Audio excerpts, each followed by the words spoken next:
Hi, this is just a heads up that this video isn't for kids and it's targeted towards the older side of the fandom. Again, like last video, I don't think the younger side would be interested in this, but you never know. Alright, hope you enjoy. So, we're getting a live action movie? This little series became more relevant than I thought it would be. Anyways, hi, hello, welcome back. Today we'll be humanizing Jay and Zane. But why Jay and Zane, you may ask? Why not Jay and Nia? And my answer is that I didn't feel like pairing them up together, okay? This isn't a jab at Jaya, though, I swear. I'm just following the order they were brought in by Wu. I don't have much to say before we start. I made a Cole video on this a few weeks back if you want to watch that. But yeah, let's go over some notes. Like last time, this video is going to be split into parts. The first being Jay's original design, the second being his redesign, and the third being a rendered drawing of him. Because the references I come up with are just sketches and I feel bad for just doing that. Anyways, after it'll be a rinse and repeat of that but with Zane. Next is vocab.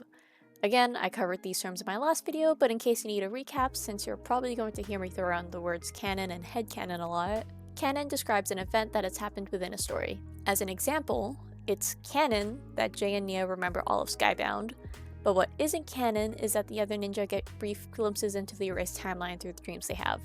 That is my own personal take on the characters, or my headcanon. A headcanon is just a bit of characterization or world building that the author hasn't established in canon, but a fan may come up with on their own. Next, a warning. These humanizations are going to be based on my own headcanons on the ninja. I'm about to share my own personal opinion on things, so if you don't rock with somebody's headcanon being different from your own, this video isn't for you. Alright, now that that's out of the way, I hope you enjoy watching my design process.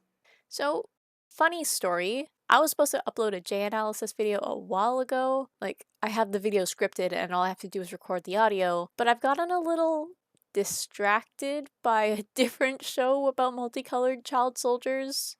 Specifically an entirely different blue comedic relief character. I'll get that J analysis video done soon, I swear. Okay, now that that's out of the way, let's talk about my headcanons. Like last time, we're gonna start off with a speedrun of my timeline headcanons just so his age stuff makes sense since he clearly looks pretty young. In my mind, the pilots to Season 7 take place within a span of 4 years. Season 1 takes place half a year-ish after the pilots, and Season 2 follows not that long after.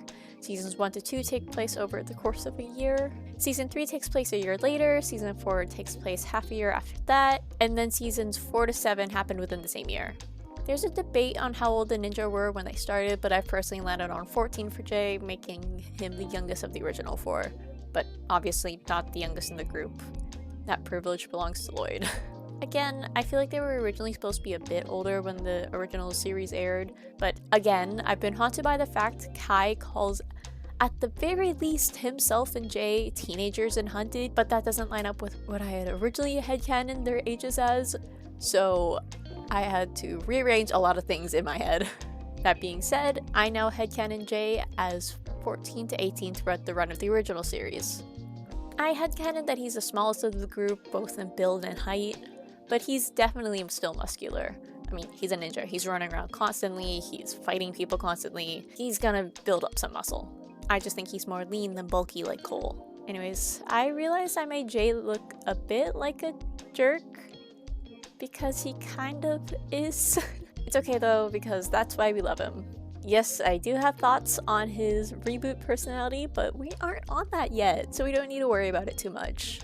But yeah, like last time I drew some alternative busts where I just explore some other looks he's had throughout the series. I drew him in his snake form, and as I'm reading this, I'm realizing I didn't give him his stupid hairstyle that he gave himself for the date with Nia, but it's okay. And while I didn't translate this into the sketch, I do imagine Jay's pupils were slit when he transformed into a snake, and I like to think that that remained even after he turned back. This headcanon also extends to Ed and Edna after their separate transformations, and now it kind of just looks like it connects all of them together. I also drew Jay corrupted by dark matter, I drew him with his eye patch from Skybound, and how I imagine his eye after Skybound. He was injured bad enough in Skybound that he needed an eye patch, and I already gave Cole heterochromia, but like, shut up, this is my video, I get to decide what I draw. Anyways, I'll expand on the heterochromia in the next section because I think I'm running out of time. Oops. So personally, I like to think season 8 to 16 takes place over the span of 3 to 4-ish years. They haven't said anything too incriminating about age, so I haven't stressed out about it as much as I have with the last era. Season 8 canonically takes place a year after season 7, season 9 takes place a week later. There seems to be a gap between seasons 9 and 10, I'd say at most it's been half a year and at least a month, and then the 11-minute era takes place half a year to a whole year later. And the seasons up until Crystallize seem to take place basically one after the other with little gaps in between. And then, of course, Crystallize takes place exactly 1 year later. So Jay starts off 19 and ends up 22 to 23-ish. In terms of Dragon's Rising, I headcanon the merge happens 2 years after Crystallize, and the season it starts up 3 years after the merge. That adds up to 5 years in total, so that makes Jay 27 to 28-ish. Okay, sorry, I just wanted to get all of that out of the way. So, about his heterochromia. In canon, Skybound's reset did leave an effect on Ninjago. Yang's floating temple in the sky is actually a residual effect from it, if anybody wasn't quite sure why it was like that. So I really like the headcanon that the reset still left Nia and Jay with some scars. People usually give Nia a scar where she was hit with the Tiger Widow venom, and Jay gets hit with heterochromia due to his eye injury while on Nauticon ship. I see a lot of people make his heterochromia super obvious, most commonly giving him a yellow/orange iris, or if they originally headcanoned him with brown eyes, they'd be giving him a blue eye instead. I personally like the more subtle approach, something the other ninja might not notice at first because other than Wu, the other ninja still don't seem to know Skybound happened at all, despite popular belief, because when the mural was put up, I was pretty confused about what the season 6 mural represented. So instead of giving him an entirely different eye color, I just made one of his eyes a little lighter than the other. I feel like they would probably notice at one point, but again, not right away. They were probably too distracted by both Nia learning air jitsu out of seemingly nowhere to them, and both her and Jay getting together. Also, another headcanon concerning his different eye color, I like to think his vision out of that eye has been affected. I wouldn't say he's blind out of that eye, but he should probably get it checked at one point. He won't though, because he's stupid. One thing I don't like about this Jay reference is that he looks too nice.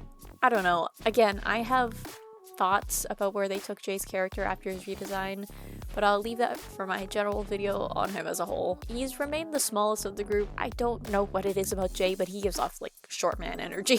Moving on to my bust drawings, I did decide to stick with giving the ninja white pupils and colored sclera while they overexert their power. I was a little on the fence about it in my last video, but I just decided to stick with it. So, funny thing about this drawing, I actually lost all of my flat colors and some minor edits because my computer decided to crash and I forgot to save the file. I could have sworn I had hit save when I went downstairs for dinner, but apparently I didn't. So, oopsies, I guess. I didn't want to record me fixing what I lost, so there might be some discrepancies during the rendering phase. So if the freckles don't look quite right, or the lightning bolt on his button looks off, you know why. I have once again run out of headcanons to put in this section. Let's talk about Jay's biomom. I like to think that she, or Liber, I remember seeing somewhere from an official source that Jay's biomom's name is actually Liber, but it was never officially set into canon, so it's not canon, but anyways, I'm gonna call her Liber from now on. Just as a heads up. I like to think that she kept Jay for about a year before she gave him up to Ed and Edna. I don't have a set headcanon for what happened to her. I know she was supposed to be a part of Prime Empire, which is why Jay tries to connect with Unagami about being abandoned by parents seemingly out of nowhere. But they had to cut her subplot. Maybe she knew Ed and Edna and had them watch Jay before she left to help with Prime Empire. And then she just never came back because she got sucked into the game. But then why wouldn't she go find Jay afterwards? It's all I'll think of a more solid idea at one point, I guess. No idea what's up with Cliff Gordon though. Maybe he's a deadbeat dad, maybe he just wanted Jay to have a normal life and went about it in the worst possible way. But also, he seemed proud of Jay for being in Skybound because, if he wanted to mooch off Jay's popularity, he could have just exposed himself as this I don't know. His family stuff is a bit upsetting and really confusing. Anyways, I'm not sure if the footage is on right now, but you can actually see the slitted pupils I mentioned earlier.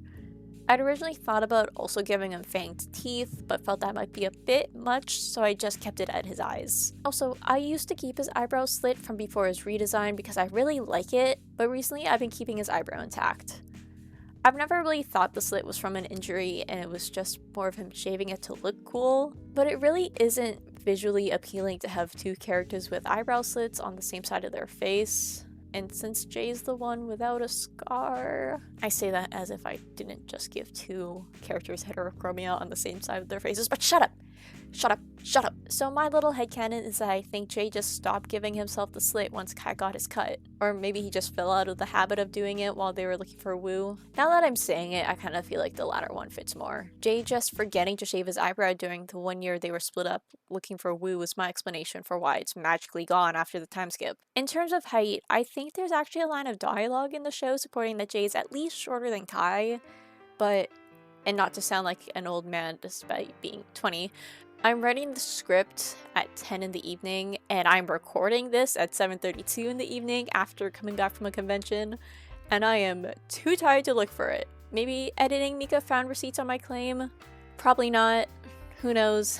Definitely not me. No, I didn't talk about his ethnicity headcanon. In case you couldn't tell, I, and most of the fandom, I think, definitely headcanon him as white, but I like to think he still has some Asian ancestry. I don't think he's a set half white and half Asian, but maybe just a quarter East Asian, and I'll headcanon Cliff Gordon as half. But he is definitely white passing. Again, no set headcanon for him, but he was definitely white passing, and that probably also helped play into him never realizing he was adopted. Obviously, I headcanon Ed and Edna as white also. Again, no set headcanon for him. That privilege is reserved for Kai and Nya because I love them and I have an innate need for them to be half Pinoy like me. Dude, I'm trying super hard to try and figure out what else to say, but I'm once again at a loss, so have fun listening to music, I guess.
Zane time! So before we start, I'd just like to say, I had so much trouble with the sketch on this one for some reason. Like, he just kept leaning to one side, and I spent an embarrassing amount of time trying to fix it, but he's done! I did it. But, slight problem with Zane. Since he's half robot, I can't exactly have an age headcanon for him. Well, I guess I still can, but I believe he's at the very least 40 years old chronologically at this point in canon. Actually, I don't even think I say I believe. I think that is just canon. I like to think he was intended to be 18-ish when Julian built him though. While, again, Zane is a robot, he still needs to physically pass as a human to make his whole amnesia arc work. So I like to headcanon that he's based on Julian's own ethnicity, which I headcanon as Blasian. As I said in the Cole video, I like to headcanon that Zane is the tallest out of the ninja. I don't think he appears as muscular as the others, just because, again, I keep saying it, you all know this, he's a robot. Julian didn't need to make him look ripped to make him strong. I also like to imagine he had darker eyes before his destruction and rebooted, but they became more unnatural once he was rebuilt. We do get a glimpse of his eye color in season 2 when the Devourer breaks off a piece of his face, which I'll talk about in a second. So we do know that they were blue at this time, but I didn't quite make them as blue as what they are in his minifigure, sorry. By the way, speaking of alternatives to his design, I'll draw him as the Titanium Ninja in the next segment. I didn't feel like drawing him in his titanium form multiple times, so I only drew a single reference for him. Anyways, not sure if the footage is up yet, but let's talk about the small changes I made in my bust section. Well, they're not entirely small. Zane's missing half of his face in one of them, but you get what I mean. I like to think that there was still clearly a seam where Zane's face peeled off during the season 1 finale, because it's clearly loose and slips off multiple times since their fight with the Great Devourer. Maybe it's not as clear as I made it in my drawing, but it's definitely there. And then, of course, I drew him with the effects of the dark matter. And with half of his face gone.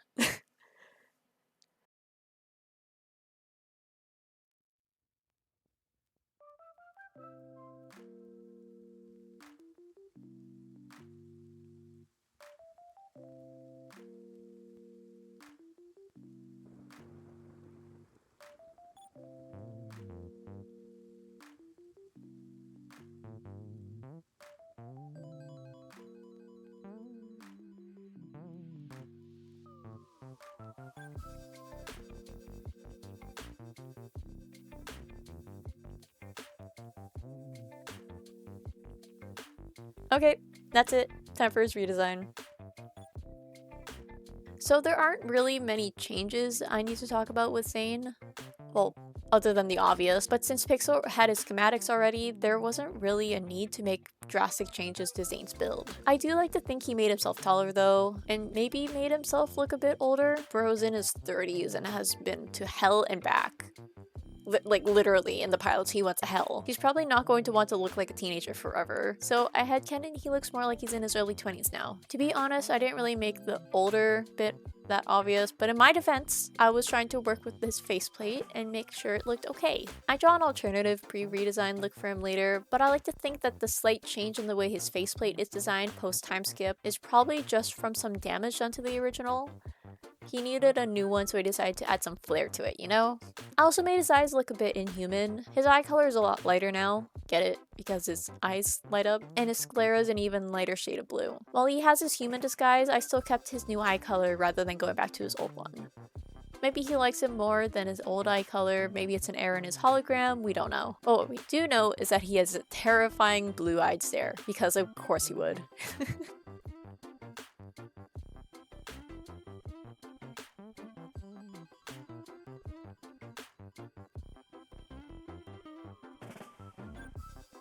I feel like Zane is the only ninja I would have really drawn a movie reference for, but I haven't made Cole and Jay movie designs, so Zane doesn't get one either. I bring this up because a lot of people seem to interpret the upper half of movie Zane's face as a screen since it shifts and changes a lot, and that's just, I love it. Headcanon that half of his face is a screen makes his little robot bit funnier because that means everybody probably knows he's a robot, not just the ninja, but still just goes along with it. Maybe they think it's a joke, maybe they pity him, who knows. Oh, I forgot to mention this earlier, but when I said Zane made himself a bit taller after he rebuilt himself, I like to think it was despite the others. Maybe he noticed Cole catching up to him in height, so he just fixed that issue for himself before it could become an issue. Not that it would have made any difference, I was comparing heights later on, and Cole did not reach Zane's height. Oh, what can I talk about?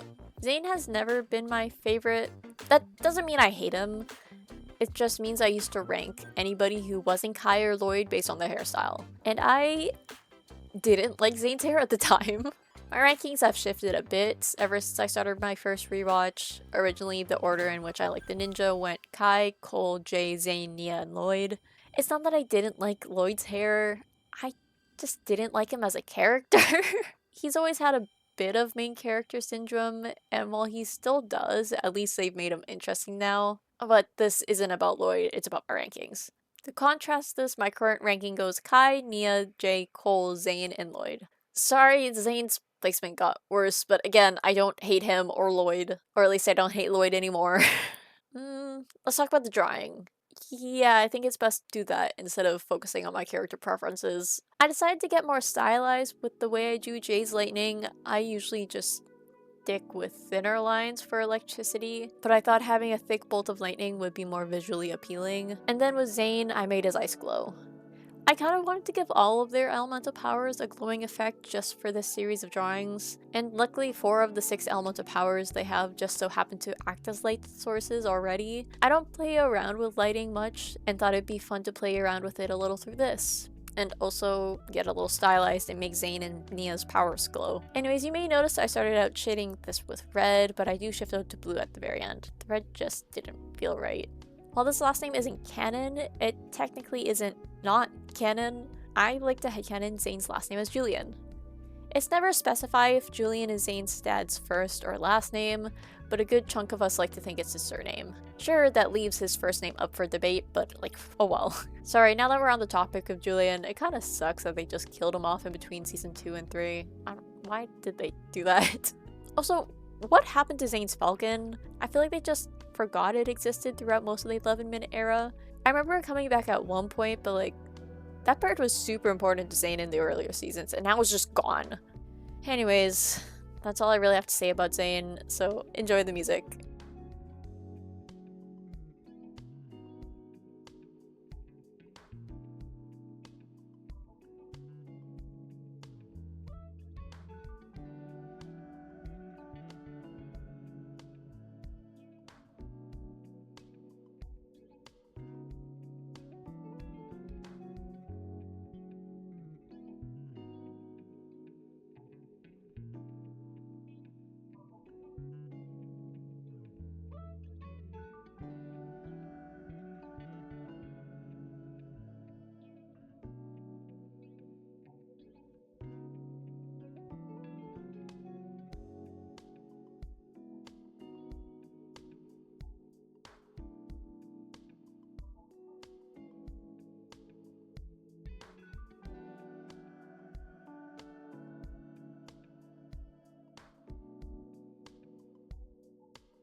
And here's Zane. Do you know how much work I had to cram into 1 week to get this done? Not that I'm dumping the blame onto anybody but myself. I'm the one who went, I'm going to upload more than 2 times this month, and doomed myself, basically. I blame it on Voltron. Anyways, I made a little height chart for the ninja, just so you can properly grasp on how tall everybody is. Don't ask for exact height headcanons though, I'm still working on that. I hope you enjoyed the video. I'm pretty happy with how the Zane and Jay drawings turned out, and I hope you like them too. Just like last time, I'd love to hear your own headcanons on Jay and or Zane. Doesn't need to be related to physical traits, it could be about their hobbies or fears, it's up to you. If you enjoyed the video, make sure to like and subscribe. I make art and commentary, and your support would mean the world to me. My social media and Etsy are also linked in the description below if you're interested. Also, you should check out my last humanization video if you haven't already. It's a solo cool video, but I hope it's still enjoyable. And that's it. I'll see you next time. Bye!